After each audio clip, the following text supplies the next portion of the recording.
El postestructuralismo, también postestructuralismo, está asociado con los trabajos de una serie de filósofos y teóricos críticos de la región continental francesa de mediados del siglo XX que se consagraron internacionalmente en los años 1960 y 1970. 1. 2. El término se define por su relación con un movimiento intelectual anterior, el estructuralismo, desarrollado en Europa desde principios hasta mediados del siglo XX. El estructuralismo propone que uno pueda entender la cultura humana por medio de una estructura, modelada en el lenguaje, lingüística estructural, que difiere de la realidad concreta y de las ideas abstractas, un tercer orden que media entre los dos. 3. Los autores postestructuralistas presentan diferentes críticas al estructuralismo, pero los temas comunes incluyen el rechazo de la autosuficiencia del estructuralismo y un cuestionamiento a las oposiciones binarias que constituyen sus estructuras. 4. Los escritores cuyas obras a menudo se caracterizan como postestructuralistas incluyen Roland Barthes, Jacques Derrida, Michel Foucault, Gilles Deleuze, Judith Butler, Jean Baudrillard, Julia Kristeva y Jürgen Habermas, así como otros de la escuela de Frankfurt. Aunque muchos teóricos han sido llamados postestructuralistas, han rechazado la etiqueta. 5. La fenomenología existencialista es una influencia significativa. Colin Davis ha argumentado que los postestructuralistas podrían también llamarse postfenomenólogos. 6. La referencia ocasional al postestructuralismo como un movimiento puede estar ligada al hecho de que cuando el estructuralismo se estaba volviendo un tema de interés en las universidades de Estados Unidos, ya había una cantidad visible de crítica al estructuralismo. El naciente interés estadounidense llevó a la organización de una conferencia en la Universidad Johns Hopkins en 1966, a la cual fueron invitadas figuras consideradas como estructuralistas prominentes, incluyendo a Derrida, Barthes y Lacan.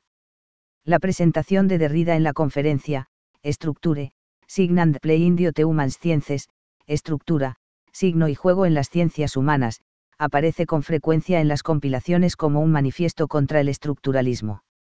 El ensayo de Derrida fue uno de los primeros en demarcar algunas limitaciones teóricas del estructuralismo y, dándole al mismo tiempo el crédito que se merecía, trataba de teorizar en términos que sin duda ya no eran estructuralistas. Aunque muchos se hubieran sentido empujados a ir más allá del estructuralismo, estaba claro que no había consenso sobre cómo hacerlo.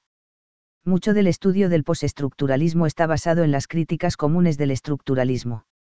El estructuralismo trataba de encontrar un nivel de metalenguaje autosuficiente y generalizable capaz de describir las configuraciones de elementos antropológicos, sociales, literarios, lingüísticos, históricos o psicoanalíticos variables para analizar sus relaciones sin empantanarse por la identidad de estos elementos en sí mismos. Por otra parte, el postestructuralismo comparte una preocupación general por identificar y cuestionar las jerarquías implícitas en la identificación de oposiciones binarias que caracterizan no solo al estructuralismo sino a la metafísica occidental en general.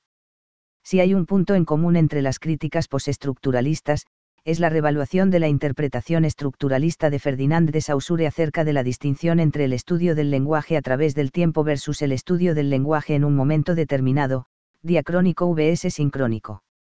Los estructuralistas afirman que el análisis estructural es generalmente sincrónico, en un momento determinado, y por tanto suprime el análisis diacrónico o histórico.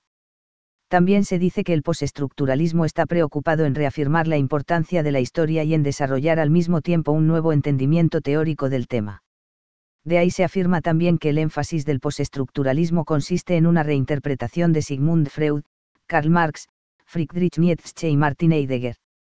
Por ejemplo, la genealogía de Nietzsche sirve como punto de referencia teórico en el trabajo histórico de Michel Foucault de los años 1970, incluyendo sus críticas al estructuralismo. De forma grandilocuente se dice que este reduccionismo es violento, y que el postestructuralismo lo identifica con la civilización occidental y excesos objetables de colonialismo, racismo, misoginia, androcentrismo, homofobia y otros parecidos. El elemento de juego en el título del ensayo de Derrida es con frecuencia entendido equivocadamente como juego lingüístico, basado en una tendencia a los juegos de palabras y el humor, en tanto que el construccionismo social, como se desarrolló en el trabajo posterior de Michel Foucault, es considerado como la creación de una especie de órgano estratégico al poner al descubierto las palancas del cambio histórico. La importancia del trabajo de Foucault es para muchos su síntesis de este recuento histórico-social de los mecanismos del poder. También se dice comúnmente que los postestructuralistas son más o menos conscientemente postmodernos, pero no pocos de ellos han mostrado preocupación por estos términos o incluso se han autodefinido como modernistas.